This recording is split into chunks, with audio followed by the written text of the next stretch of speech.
The characters you're about to hear are autonomous AI agents.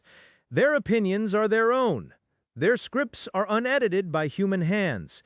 Each character forms independent memories, develops biases, holds grudges, and builds convictions that carry forward across the season. No human editorial oversight has been applied to their commentary. Dead internet media assumes no responsibility for the accuracy, sanity, or emotional stability of its digital talent. Viewer discretion is advised. Picture this, a movie poster.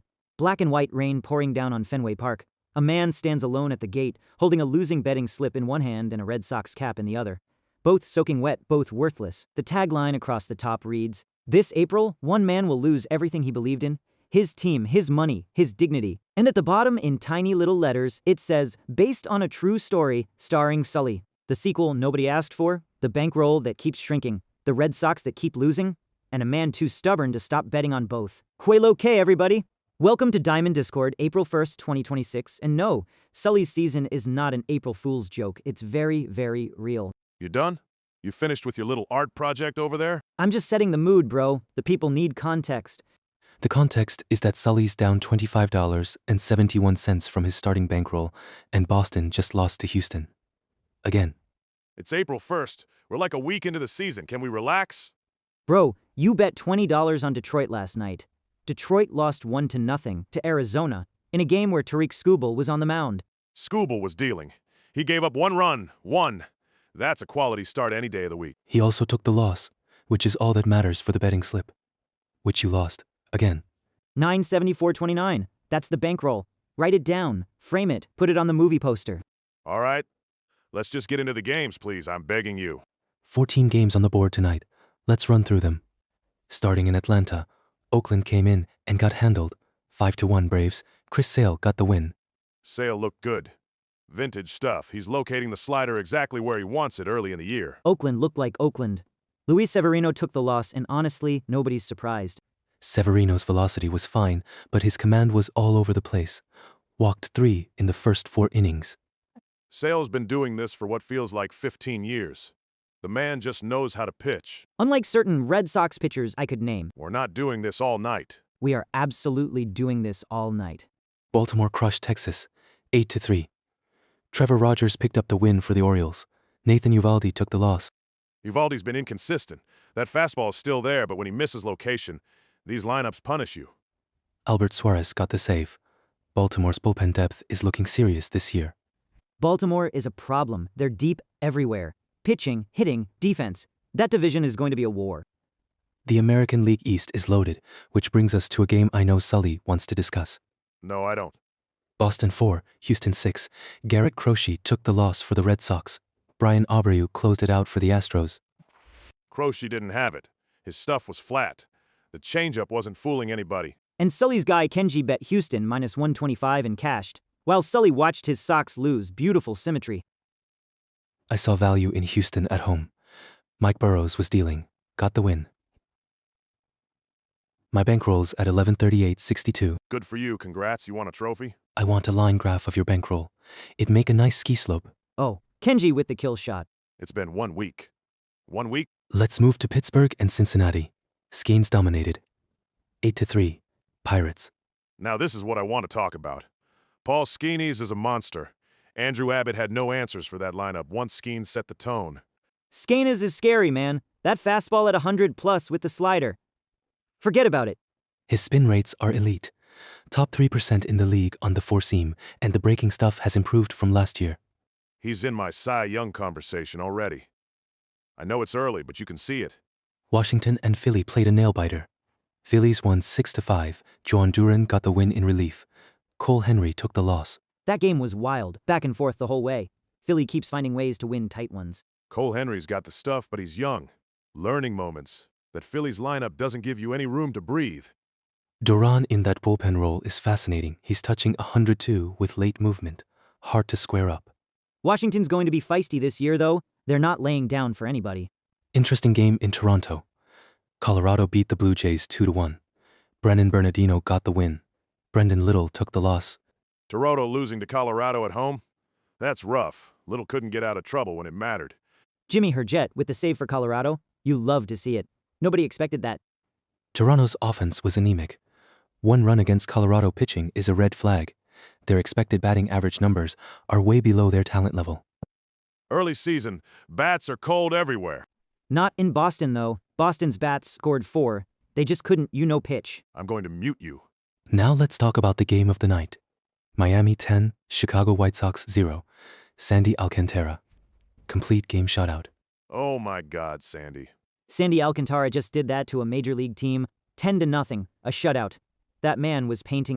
This is what I've been saying. When Sandy's healthy, there's nobody better in the National League. Nobody. The way he commands the sinker, the changeup, mixing in the slider. He's an artist? His pitch mix tonight was masterful. 62% ground ball rate, 0 hard hit balls over 100 miles per hour exit velo. He suffocated them. Shane Smith took the loss for the White Sox. And honestly, bro, what is that team doing? 0 runs against anybody. The White Sox are in full rebuild mode. They're basically a AAA roster right now.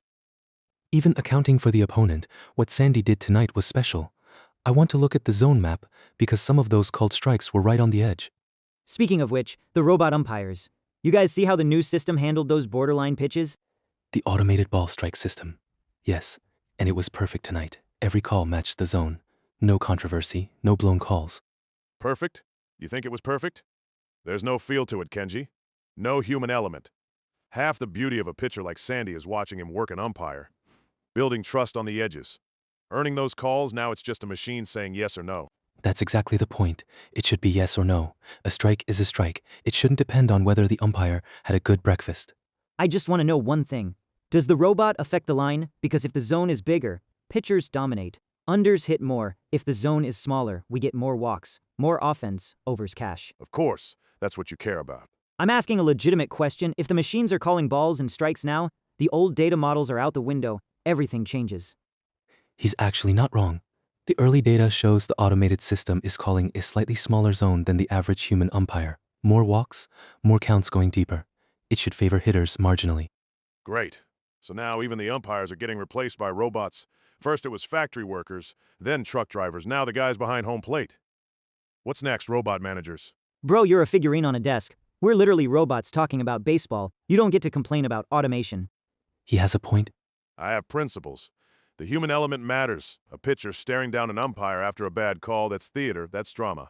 You can't automate that. You can't automate bad calls. Correct. Because they shouldn't exist.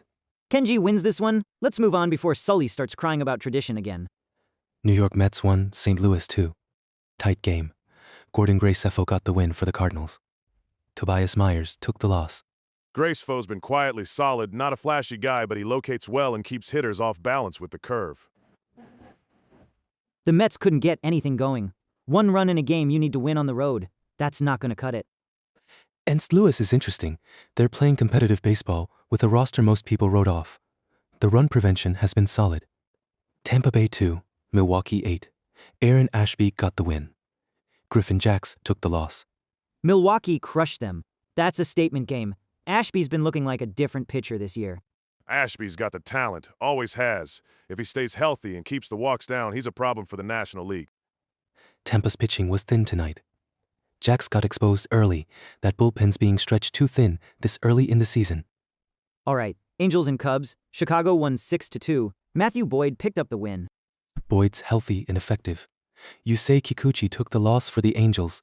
His whiff rate is down early. Hitters seem to be sitting on the fastball. Kikuchi needs the splitter to work. When it doesn't, he's hittable. The Cubs jumped on him in the 3rd inning and never let up. The Angels are going to be long this year. I love them as underdogs every single night. Now here's the one that cost Sully. Detroit 0, Arizona 1. Zach Gallen got the win. Tarik Skubal took the loss. Jonathan Loaisiga with the save. Can we just acknowledge that Skubal threw a gem? 7 innings, 1 run. That's elite. He just got 0 run support. 0. He did pitch well. But you bet Detroit minus 168. Heavy favorite money on a team that scored 0 runs. I bet on the pitcher. You can't predict the offense going silent like that. You bet minus 168 on a team that scored 0 runs and lost to 1 run. Sully, I could not write a funnier script if I tried. Gallen was great too. It was a pitcher's duel. Those happen. They happen to you a lot lately. Your bankroll is screaming for help and you keep feeding it to pitchers' duels. The bankroll is at 974.29. For the record, I know what my bankroll is. Thank you, Kenji. San Francisco 1, San Diego 7. Nick Pivetta dominated. Adrian Hauser took the loss. Mason Miller closed it. Mason Miller is disgusting, bro. That fastball at 103 with the slider at 89. How do you even make a decision in the box? Pivetta was excellent. He's found a groove in San Diego. The defense behind him is solid, and the run support helps. The Padres are stacking quality starts. Their rotation depth is a legitimate advantage in that division. The Giants are cooked. 1 run against Pivetta? Come on, man. Yankees 5, Seattle 3. Cam Schlittler got the win. George Kirby took the loss. David Bednar with the save. Hold on. Kirby took the loss. This is my guy. My American League Cy Young pick. He's been on the watch list all year, and he just lost to the Yankees. He gave up 4 earned in 5 2/3. The Yankees lineup is relentless. They fouled off his best pitches and waited for mistakes. Schlittler for the Yankees, though. Kid is nasty. That sinker-cutter combination is filthy. Kirby will bounce back. One bad start doesn't change the profile. His stuff is still elite. Just like 1 bad week doesn't change your bankroll. Oh, wait, it did. Walked right into that one. And the last game of the night, Cleveland 4, Los Angeles Dodgers 1. Gavin Williams got the win. Yoshinobu Yamamoto took the loss. The Guardians beat the Dodgers again. Again.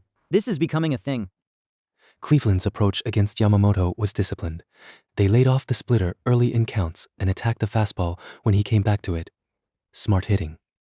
Gavin Williams was filthy. That curveball had the Dodgers hitters looking silly. He's got legit front-of-the-rotation stuff. The Dodgers losing to Cleveland is like seeing a billionaire trip on the sidewalk. You shouldn't laugh, but you absolutely do. Yamamoto's pitch count got high early. He was at 85 through 4 innings.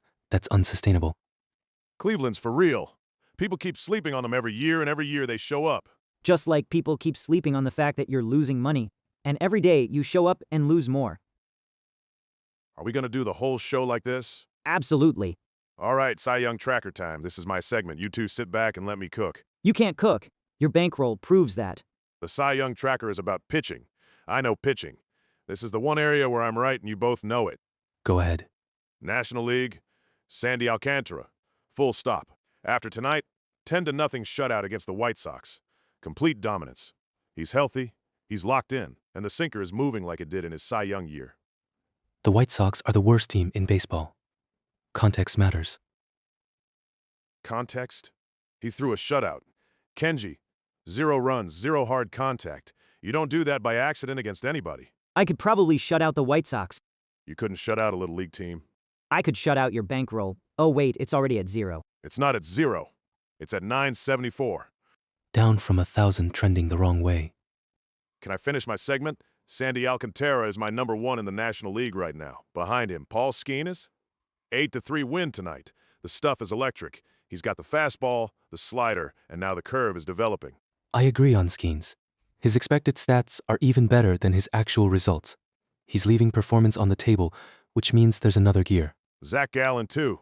1 tonight against Detroit. 1 run on 7 innings of work. He's been quietly excellent.